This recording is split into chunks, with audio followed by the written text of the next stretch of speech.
Mumbai. Finally जाताना काय सांगून गेले तुम्हाला?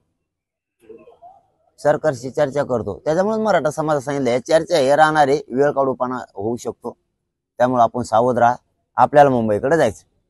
आपण जे रक्ताचे नातेवाईक म्हणतो, आई आणि मुलगा रक्ताचे नातं आहे, मग आईचं नोंद मुलाला कमी येतं, लाभ भेटत नाही, त्याच्यावरती चर्चा सुरू आहे त्यांची.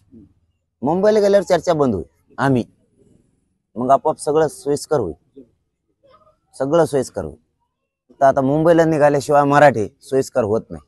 त्यामुळं जर सरकार स्वतःसारखं व्यवस्थित करायचं असेल, मराठ्यांविषयी त्यांची आडमोठी भूमिका आहे ती सोडून त्यांना द्यायला लावायचं असेल तर मराठ्यांना मुंबईकडे निघावं लागतं, सगळं सोयीस्कर होतं. पाटील साहेब एक मसुदा घेऊन आले, त्यामध्ये असं गृह चौकशी म्हणून होतं, ज्यांच्या नोंदी सापडलेल्या नाहीये किंवा ज्यांच्या नोंदीच नाही त्यांच्यासाठी गृह चौकशी केली जाईल आणि 6 महिन्यात तो त्यांना प्रमाणपत्र देण्यात, असं देखील त्या मसुद्यात म्हटलेलं आहे. मी 20 म्हणलो, 20 जानेवारी त्यांना, 6 महिने फी महिने आमचं नाही जोडायचं म्हणलं तुमचं नाव.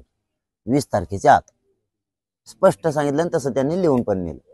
त्यांचा काही मसुदा असेल तेव्हा आम्हाला मान्य पाहिजे ना. तुम्ही 6 महिने म्हणता वर्ष घाला, नोंदी मिळालेल्या असून 7 महिने गेलेत प्रमाणपत्र द्यायला, नोंदी मिळालेल्या असून.